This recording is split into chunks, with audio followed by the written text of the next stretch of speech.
नमस्कार दोस्तों, फिर से आपका स्वागत है आज की इस नई वीडियो में। आज हम बात करने वाले हैं होंडा अमेज की जो नया फेसलिफ्ट इंडियन मार्केट लॉन्च हुआ है उसके बारे में। तो इस वीडियो हम हर एक डिटेल के बारे में बात करेंगे जो इस नई अमेज को एक स्पेशल अमेज बनाती है। सबसे पहले हम स्टार्ट करते हैं इसकी की से। कुछ इस प्रकार की इसके अंदर आपको देखने को मिलेगी। यहाँ आपको लॉक बीच में अनलॉक और नीचे की तरफ आपको होल्ड करके रखोगे तो इसका जो बूट है वो रिलीज हो जाएगा। अब ये बात तो हो गई की। अब इसके बाद हम इसके फ्रंट लुक की बात करें तो इसका जो फ्रंट लुक है कुछ इस प्रकार का आपको देखने को मिलेगा। बहुत ज्यादा रिजेंबल है जो इसकी एलिवेट होंडा एलिवेट उससे। अभी हम लाइटिंग की बात करें तो यहाँ आपको जो एलईडी सेटअप है वो देखने को मिल जाएगी। ऊपर की तरफ आपको जो इसकी डीआरएल्स है उसी के अंदर इंटीग्रेटेड जो इसके इंडिकेटर है वो देखने को मिल जाएंगे। उसके जस्ट नीचे की तरफ आपको इसका जो फॉग लैंप है वो देखने को मिल जाएगा। अब एक गजब की चीज इस गाड़ी के साथ ये है कि इसके जो बेस मॉडल है वो अवेलेबल नहीं है। इस बार होंडा ने इसके अंदर कोई भी बेस मॉडल है वो नहीं दिया, बट जो बेस मॉडल से अपर वाला मॉडल है उसी से आपको जो एलईडी सेटअप है लाइट का वो देखने को मिल जाएगा। तो ये एक गजब चीज है। सामने की तरफ मैंने जैसे आपको बताया कि लुक काफी ज्यादा एलिवेट से मैचिंग है, तो उसी प्रकार लुक आपको देखने को मिल रहा है। यहाँ आपको जो एयर इनटेक के लिए उसके लिए स्पेस है, ऊपर की तरफ से ये बंद है और नीचे की तरफ इसकी जो क्लाइडिंग है वो आप देख ही सकते हो। काफी ज्यादा आपको एक नया लुक, फ्रेश लुक आपको इसके अंदर देखने को मिल जाएगा। अब मेरी साइड लुक की बात करूं तो साइड लुक भी आपको कहीं ना कहीं जो पुरानी अमेज आ रही थी जो उधर की साइड खड़ी है, एक मिनट में जूम करके दिखा देता हूं, तो उसी प्रकार का यहाँ जो लुक है वो कैरी फॉरवर्ड किया गया है। आपको जो टिपिकल होंडा अमेज जो पहले मिलती थी उसी का जो लुक है वो यहाँ देखने को मिल रहा है। अब यदि मैं टायर प्रोफाइल की बात करूँ तो यहाँ आपको अच्छे खासे जो स्पोक वाले जो एलो व्हील है वो देखने को मिल जाएंगे। साथ ही यहाँ आपको R15 की जो टायर प्रोफाइल है वो देखने को मिल जाएगी, तो ये एक अच्छी बात है। अब इसी के साथ यदि हम इसके साइड मिरर्स की बात करें तो यह इसके साइड मिरर्स हो गए और इनके नीचे की तरफ आपको यदि कैमरा, सॉरी यहाँ कोई भी कैमरा अवेलेबल नहीं है क्योंकि इस गाड़ी के अंदर कोई भी 360 डिग्री कैमरा है वो अवेलेबल नहीं है। साथ ही आपको डोर ओपनर के ऊपर रिक्वेस्ट सेंसर दे रखा है।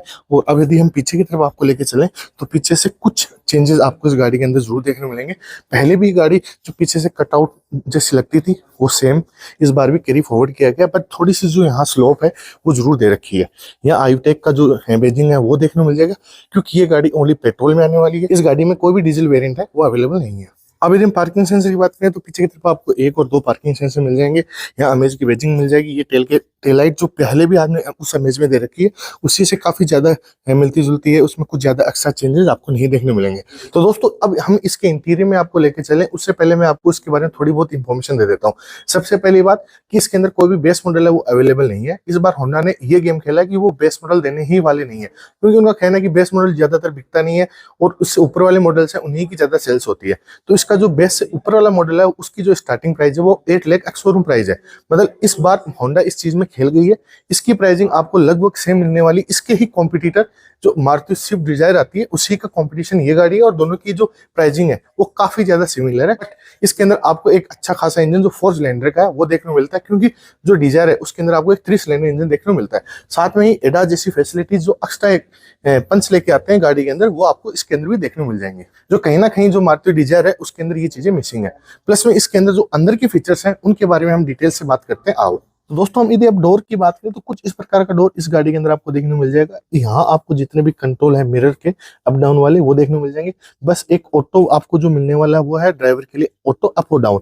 उसी के साथ यहाँ आपको जो सेफ्टी लॉक है वो देखने को मिल जाएगा। यहाँ लॉक अनलॉक देखने को मिल जाएगा।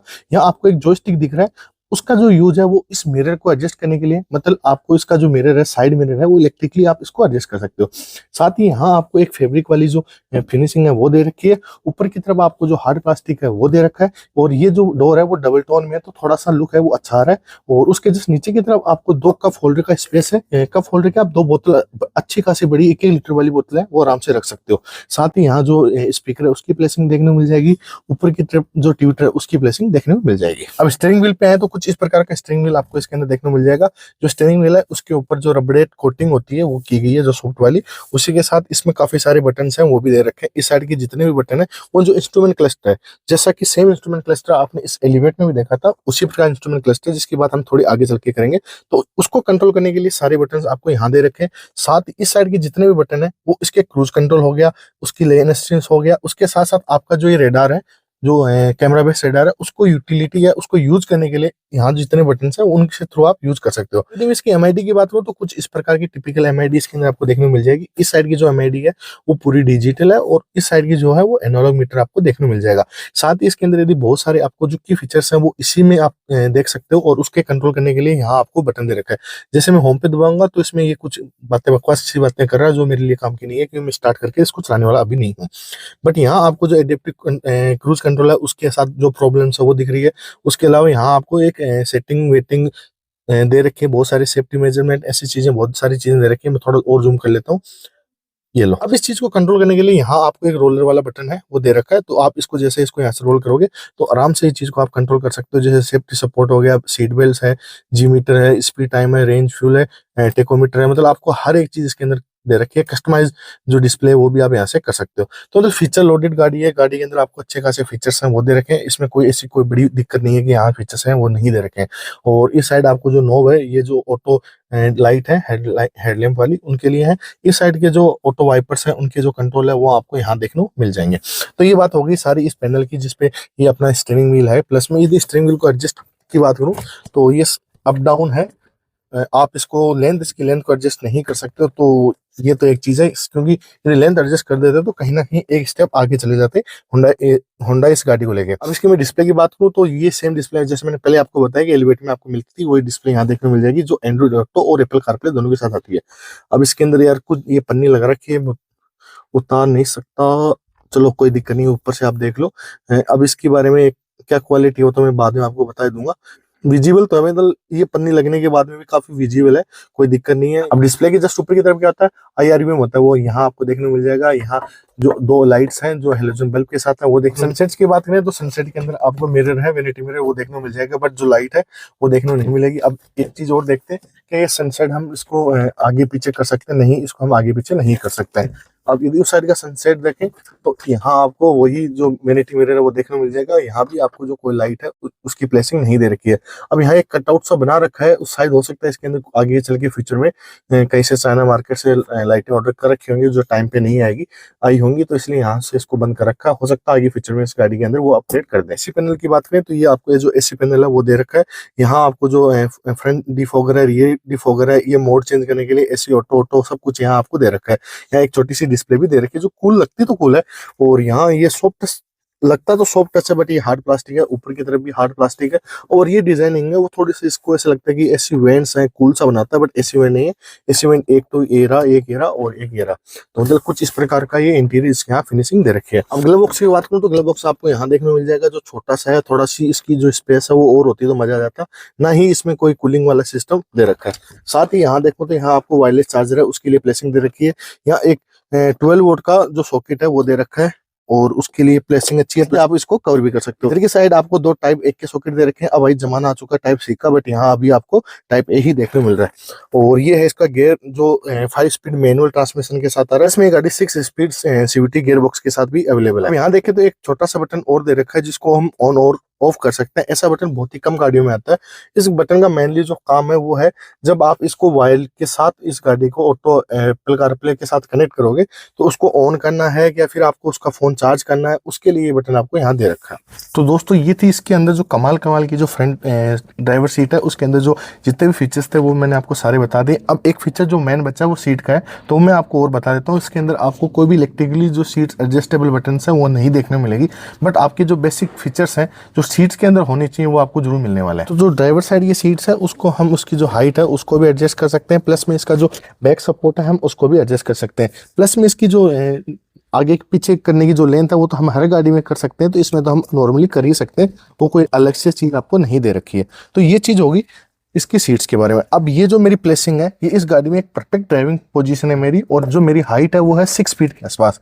अब मैं आपको इसके जो पीछे का स्पेस है वो दिखाता हूँ और देखते हैं कि पीछे की तरफ इस सेडान में आपको कितना कंफर्ट मिलता है। तो चलो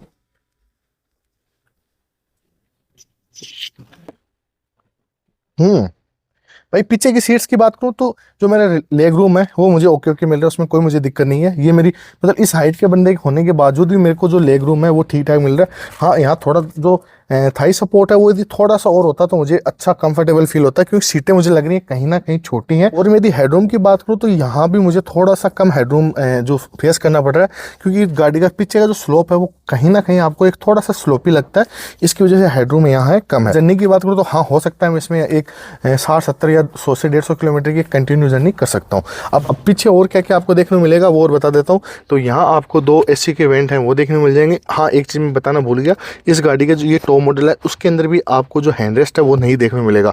बट ऐसा नहीं कि पिछले जो पैसेंजर है उनके लिए भी हैंडरेस्ट है वो नहीं देखने को मिलेगा। पिछले वाले जो कस्टमर है उनके लिए यहाँ एक हैंडरेस्ट है वो देखने को मिलेगा। उसके अंदर भी 2 कप होल्डर का जो स्पेस है वो दे रखा है। साथ ही यहाँ आपको 3 पॉइंट सीट बेल्ट है उसकी सेफ्टी के लिए दे रखे हैं। यार ये होंडा वाले ये क्यों करते हैं भाई, टॉप मॉडल के अंदर भी आपको एडजस्टेबल हेडरेस्ट नहीं दे रखे हैं यार, ये भी नहीं है। यहाँ थोड़ा सा मुझे होंडा ने डिसअपॉइंट किया। यदि बाकी मैं चीज़ बात करूँ, यदि पीछे सीट से आपका जो सामने का विजिबिलिटी है वो कैसी लगेगी, तो कुछ इस प्रकार का आपको सामने का जो व्यू है वो आने वाला है। तो दोस्तों अब इसके फीचर्स की बात होगी, इसके नया जो एडास है उसकी बातें होगी, इसके अंदर जो स्पेस है उसकी बात होगी, हर एक चीज़ की बात होगी। बट इसका जो इंजन है उसके बारे में तो अभी बात ही नहीं हुई। तो इसके अंदर आपको मिलता है 1.2 लीटर का एक पेट्रोल IVTEC इंजन। और यदि मैं उसके पावर फिगर्स की बात करूं तो इसके अंदर आपको लगभग मिलेगा 89 bhp की पावर और 110 Nm का जो टॉर्क है वो देखने को मिल जाएगा। तो जो इंजन है वो कुछ इस प्रकार का आपको देखने को मिल जाएगा। और ये 4 सिलेंडर इंजन है, वाइब्रेशन तो है नहीं इसके अंदर। आप सबको पता है कि होंडा का जो IVTEC इंजन आता है उसकी क्या परफॉर्मेंस है, क्या रिलायबिलिटी है, मतलब आपको हर जगह मजे मजे देने वाली है। बट मुझे आज तक एक चीज समझ नहीं आई, ये कि इसके जो हुड है, मतलब यहाँ कोई भी कलर है बॉडी कलर, जैसे आपने लगभग ज्यादातर गाड़ियों का जो ये बोनेट होता है यहाँ भी आपको बॉडी कलर मिल जाता है बहुत सारी गाड़ियों में, या फिर कहीं ना कहीं प्राइमर है वो यहाँ मारा होता है। बट यहाँ कोई भी जो कलर है वो नहीं दे रखा, ना ही यहाँ कोई नॉइस कैंसिलेशन के लिए यहाँ कोई जो चद्दर वद्दर लगाते हैं वो नहीं दे रखी है। क्योंकि होंडा का मानना है कि वैसे हम उनका इंजन इतना साइलेंट है कि अंदर केबिन के अंदर वैसे ही आवाज नहीं जाने वाली। तो दोस्तों ये थी होंडा अमेज जनरेशन 3 की फुल डिटेल वीडियो। यदि आपको वीडियो पसंद है तो लाइक शेयर सब्सक्राइब जरूर करें। मिलते हैं आपको एक और नई वीडियो के साथ, तब तक आप अपना ध्यान रखें। धन्यवाद।